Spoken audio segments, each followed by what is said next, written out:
as they're set to host a virtual Garth Brooks concert right here on the big screen, June 27th.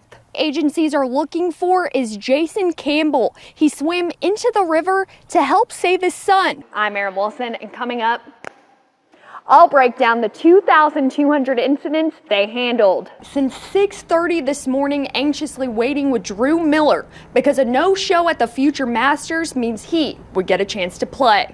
I'll show you how they're ensuring that every student gets the help they need. It's by creating hot dogs like this, a dog topped with mac and cheese that keeps the customers coming back. But instead of for sale, it should say sold because VIP Cinemas is bringing this drive-in back to life. As Georgia Governor Brian Kemp has just announced certain businesses will begin to reopen. These gates will be unlocked, guests will be coming in and trying out these brand new slides for the first time. So Taylor, I've got an offer for you. Me, you, opening day, racing down those slides. Johnson did have ongoing issues with the shooter, Andrea Wombles. Wombles was actually charged with assault prior to the shooting that happened last night. As Clark Cinemas prepares to reopen, they've taken several precautions, like installing this plexiglass to keep their customers safe. Just because you're avoiding the germs doesn't mean you have to give up on game season quite yet. The Young World of Learning Daycare has stood here for 34 years. But just recently is when they started having this problem. It works like this. You grab a bottle of wine and goodies, find someone in the Facebook group who's been unlined, knock on their door, and run. 18 holes, 476 players. It's safe to say the Future Masters is one of the most competitive golf tournaments around. But with a day this big, it brings a lot of pressure, so golfers have their own way of dealing with the stress. Pre-ritual is I untie my shoes before every round and then tie them back. I always mark with a quarter, and then second day a nickel, third quarter penny, and then clean my clubs the second day, never the third. Some rituals have sentimental value. Me and my dad will do a little devotion. Very important, because I think no matter what happens out on the course, it's just good to know that God's got my back. I know He's got a plan for my life, no matter if it's golf or if it's engineering or whatever I do, I'll be happy with it. And others are a force of habit. I always mark my ball with 12. My nickname's TB12 at home because of basketball. And that's my number in basketball. I kind of went my own route. My dad's always been 11, so I decided to be 12 this year, and they just started going TB12. Probably a little bit because of Tom Brady, but we'll take it. Money. But no matter what it may be, it gets them in the right state of mind. So I use this rubber band for whenever I have a bad thought or I'm thinking a little bit too much. I give myself a little snap just to snap myself out of it. Something so simple. It does take your mind off the game, kind of relax, tie your shoe, get up, walk. Kind of helps your feet too. It's just fun. It kind of keeps the game interesting, so I like that. That can go a long way. It's really important because if I have this bad thought in my mind, it's just not going to go really that well for the rest of the round. So, it's really important to just clear your mind and snap yourself out of it.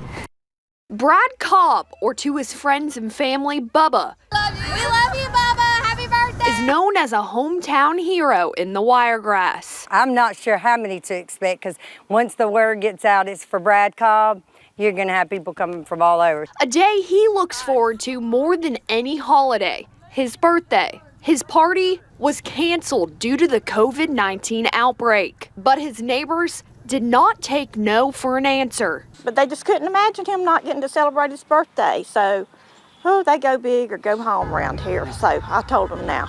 It was big.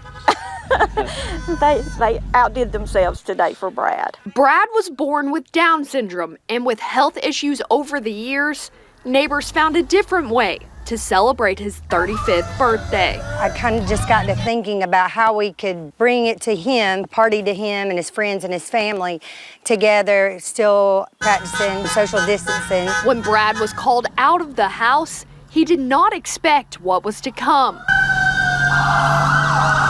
A parade of more than 20 cars led by the Dothan Fire Department, all to wish their friend a happy birthday. Happy birthday! It was good. I like it. I like all my friends. Yes, happy. Makes our heart smile, doesn't it? Yes, yes. And they've done that a long time, haven't they, Bubba? Uh-huh. Neighbors waved, cheered, and sang from their cars to abide by social distancing. We couldn't have done it any other way, and I told them that first. We didn't want any of our friends to get too close and take any chances, and that's why they were doing this to begin with for Brad, because his immune system is low and he's had lots of health problems, and I think they all understand it. For a birthday, Brad Cobb won't ever forget. How was thank this you. 35th birthday? It was good. Awesome? Yeah, awesome. One of the best? Yes. That's what I like to hear. In Dothan, Aaron Wilson, WTVY, your hometown news leader.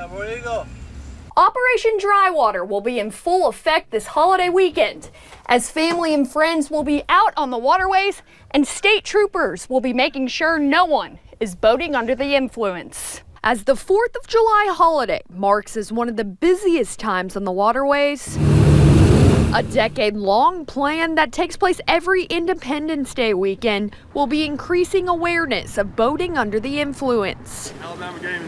It is a national annual program that spotlights the dangers of boating under the influence of alcohol. Nationally, BUI is the leading contributor to fatalities on the water. So it impacts a lot of lives. 84% of fatalities on the water resulted from no life jacket being used. Have your life vest. 2019, there were 69 deaths on Georgia's waterways. So far this year, we've had 31 Georgians die from either boat crashes or drownings in the state of Georgia. And I would argue that most, if not all, were avoidable. Law enforcement agencies in Alabama and Georgia will be working together to enforce all boating laws at Lake Eufaula. The field officer, the trooper, he knows what to look for, like I just said. Just erratic operation of the vessel, excessive speed, careless operation, things that a sober person probably wouldn't do, kind of like driving a vehicle. You know, there's certain things that tip off an officer about impaired operation of a vehicle. Those apply to water as well. The goal, 0 alcohol-related boating fatalities. Life jacket, kill switch. Wearing a life jacket and having a designated operator can be the difference between that. Boating, getting out on the water is a recreational experience. And for most of us, the consumption of alcohol at recreational activities is normal. The problem with it is that on the water, there are fewer people to come to your aid, and you are surrounded by something that can claim your life. The purpose of Operation Drywater is to reduce the number of alcohol and drug-related incidents and fatalities. In Eufaula, Aaron Wilson, WTVY, your hometown news leader.